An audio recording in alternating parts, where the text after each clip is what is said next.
Assalamualaikum adik-adik, sebelum mulai belajar kita berdoa terlebih dahulu ya. Bismillahirrahmanirrahim.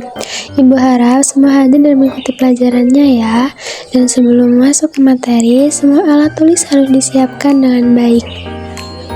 Supaya semangat belajarnya, kita nyanyi dulu ya.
Anak-anak, kemarin kita sudah mempelajari tentang titik dan garis.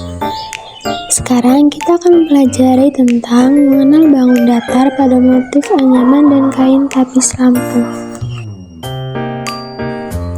Ayo adik-adik, siapa yang pernah melihat kain tapis?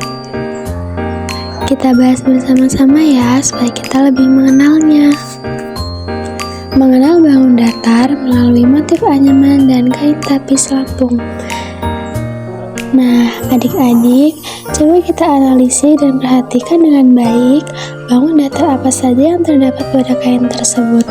Oke anak-anak, sekarang terdapat tujuan pembelajaran. 1. Mengidentifikasi jenis-jenis bangun datar dalam motif anyaman dan kain tapis lampung. 2. Menjelaskan sifat-sifat bangun datar berdasarkan pengamatan visual, menghubungkan bentuk geometri dengan nilai budaya lokal, dan membuat motif bangun datar sederhana secara kreatif, menumbuhkan sikap menghargai budaya lokal dan bernalar kritis. Perlu diketahui adik-adik, tapis adalah kain tenun tradisional yang dibuat dari benang kapas dan dihiasi sulaman benang emas atau perak. Motif anyaman pada kain tapis lampung menyimpan banyak sekali unsur bangun datar yang bisa dikaji dari sudut pandang etnomatematika. Kita bahas bersama ya. Yang pertama ada persegi dan persegi panjang. Motif bentuk kotak berulang seperti papan catur atau garis-garis blok. Ciri-ciri sisinya sama panjang jika itu persegi. 2 pasang sisi sejajar dan panjangnya berbeda. Itu disebut persegi panjang. Memiliki makna simbol kestabilan dan keteraturan dalam hidup. Berikutnya adalah segitiga. Motif biasanya muncul sebagai bagian dari ornamen kapal, gunung, atau tumpal. Ciri-ciri 3 sisi, 3 sudut. Makna melambangkan keseimbangan dan arah atas, tengah, bawah, atau spiritual duniawi. Anak-anak bisa perhatikan gambarnya ya. Kemudian terdapat jajaran genjang dan belah ketupat. Motif terlihat dalam anyaman diagonal atau garis miring yang saling bersilangan. Makna gerak dinamis dan kekuatan. Selanjutnya yaitu trapesium. Motif kadang muncul dalam susunan pola yang menyempit atau melebar. Makna perubahan dan transformasi. Tadi kita sudah belajar tentang mengenal bangun datar. Sekarang terdapat sifat-sifat bangun datar yaitu persegi, 4 sisi sama panjang, 4 sudut siku-siku 90 derajat, memiliki 2 diagonal yang sama, panjang dan saling berpotongan tegak lurus. Dan persegi panjang, sisi berhadapan sama panjang dan sejajar, 4 sudut siku-siku 90 derajat, 2 diagonal sama panjang dan saling berpotongan di tengah.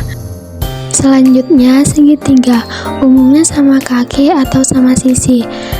3 sisi, 3 sudut segitiga sama sisi. Semua sisi dan sudut sama simetri lipatnya 3. Dan belah ketupat, 4 sisi sama panjang, sudut berhadapan sama besar, diagonal berpotong tegak lurus, memiliki simetris lipat 2, simetris putar 2.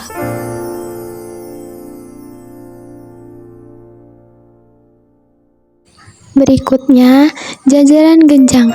Sisi berhadapan sama panjang dan sejajar, sudut berhadapan sama besar, tidak ada sudut siku-siku kecuali persegi panjang, diagonal tidak sama panjang, dan memiliki simetri putar 2.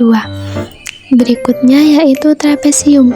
Umumnya trapesium sembarang atau beraturan, hanya memiliki satu pasang sisi sejajar, bisa memiliki 1-2 sudut sama besar, tidak selalu memiliki simetri.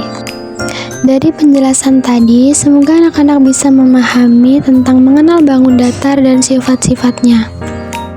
Baiklah anak-anak, itulah tadi penjelasan mengenai bangun datar pada motif anyaman dan kain tapis Lampung. Dari penjelasan tadi, anak-anak bisa menganalisis atau membuat sketsa atau menggambar motif sederhana dengan kombinasi bangun datar.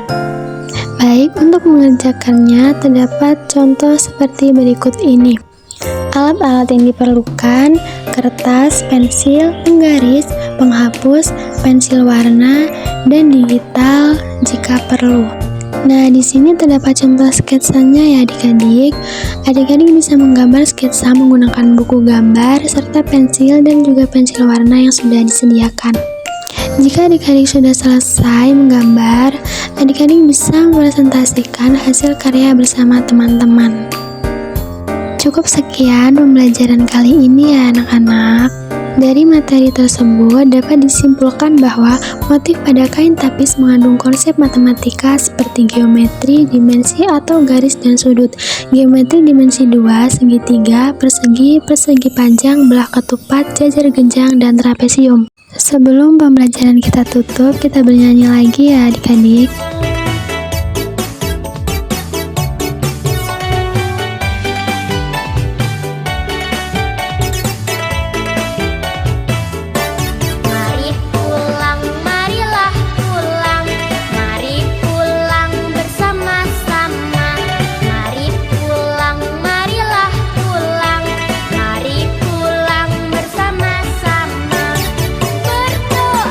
Berdoalah dahulu sebelum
Cukup sekian pembelajaran kali ini anak-anak. Kita tutup dengan bacaan hamdalah.